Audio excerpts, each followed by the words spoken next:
Hello again, 102. To conclude Chapter 26 on the 1950s, affluence and anxiety, what were some of the criticisms of post-war American society? What's some of the things going on in the culture? And what were some of the forms of dissent during this decade? There's chronic poverty still. The income gap is widening between whites and minorities. In 1959, a quarter of the population had no financial assets, and more than half had no savings accounts or credit cards. Poverty afflicted nearly half the African American population, compared to only a quarter of whites. True, by 1950, blacks were earning on average more than 4 times their 1940 wages, but African Americans, members of other minority groups, lagged well behind whites in their rate of improvement. And the gap between the yearly income of whites and minorities widened. At least 40 million people remained poor during the 1950s, but their plight was largely ignored amid the wave of middle-class white consumerism. Well, now what's going on in literature? A growing number of writers and artists questioned the prevailing complacency about the goodness and superiority of the American way of life, such as Ralph Ellison, who is best remembered for his 1952 novel, The Invisible Man. Ellison's writings were critical of the social and cultural changes sweeping through post-war America. Writer Norman Mailer, as one of many social critics who challenged what they viewed as the decade's moral complacency and bland conformity. Despite America's mythic devotion to rugged individualism, the nation during the Cold War celebrated conformity. As novelist John Updike observed, he and other writers felt estranged from a government that extolled business and mediocrity. The most enduring novels of the post-war period emphasized the individual's struggle for survival amid the smothering forces of mass society. And much of the social criticism is directed at suburbia.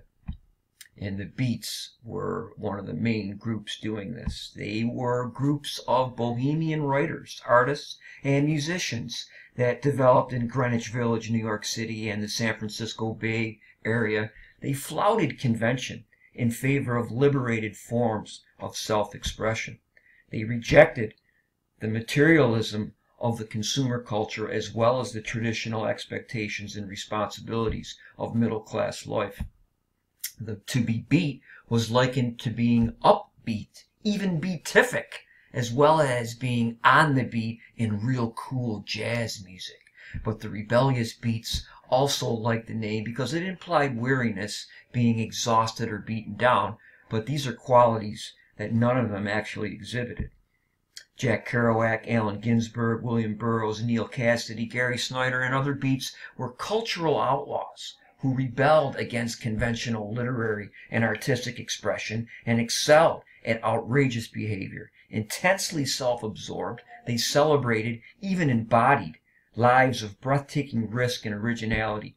Fueled by spontaneity and energy, they pursued rebellious and reckless lives of alcohol and drug-induced ecstasies and sexual excesses. Many of them were gay or bisexual during an era when homosexuality was considered a form of deviance, requiring psychotherapy.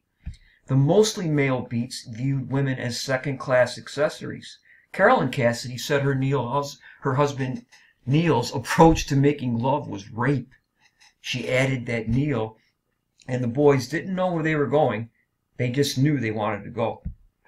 As Kerouac insisted in his remarkable novel On the Road, the first draft of which he typed almost non-stop during 3 feverish weeks, his rootless, reckless friends were not beat in the sense of being beaten down.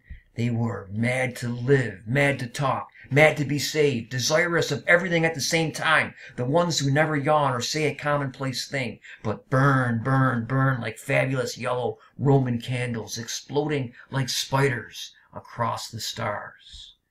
The Beats nursed and urged to go, go, go, and not stop until they got there, wherever there might be.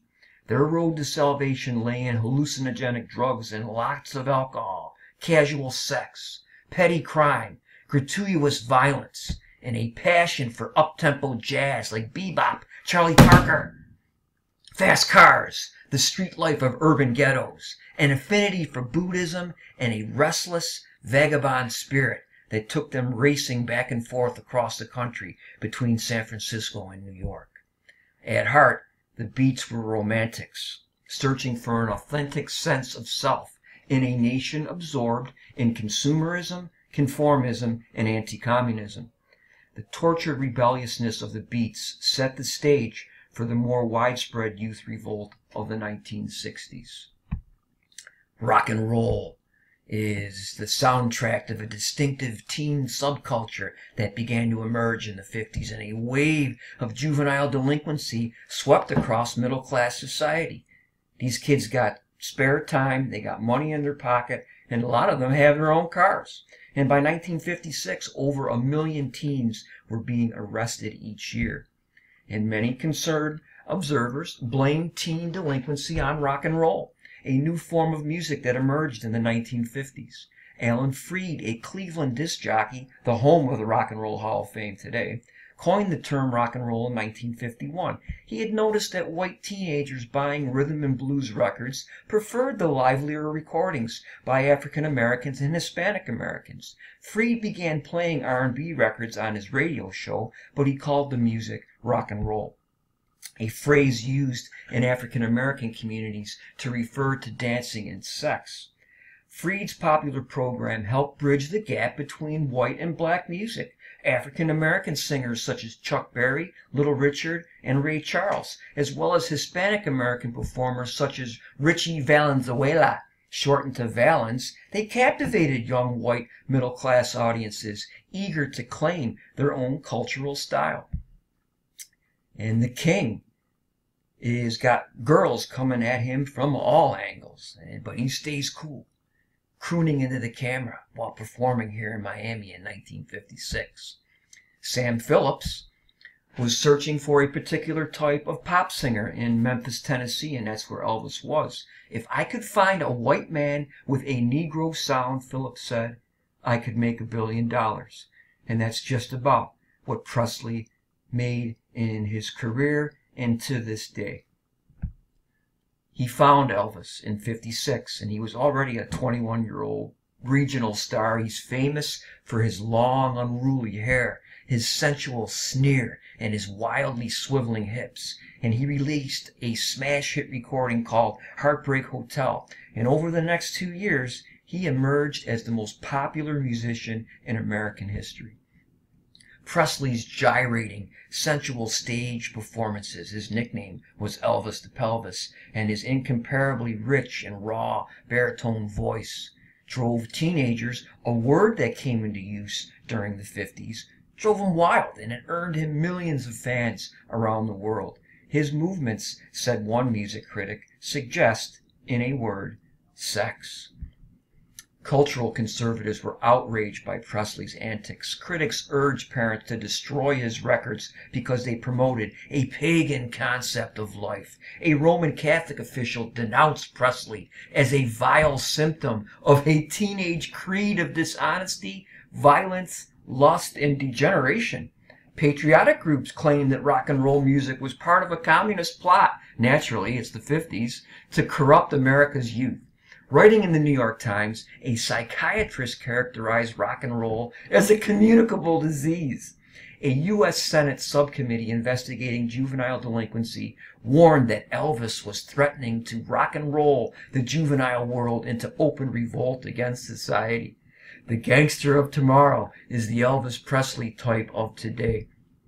Yet rock and roll flourished amid such opposition, in part because it was so controversial. It gave teenagers a self-conscious sense of belonging to a tribal social group. And more important, it brought together on equal terms musicians and their audiences of varied races and backgrounds. And in doing so, it helped dispel the racial prejudices that conflicted with the nation's ideal. And for a time, this went on. Boy, where is that world gone? And also, once Elvis appeared on the Ed Sullivan television show, and Ed gave him his stamp of approval and said that he was a good kid, that did a lot to dispel a lot of the criticism. And that's some of the things going on in America in the 1950s.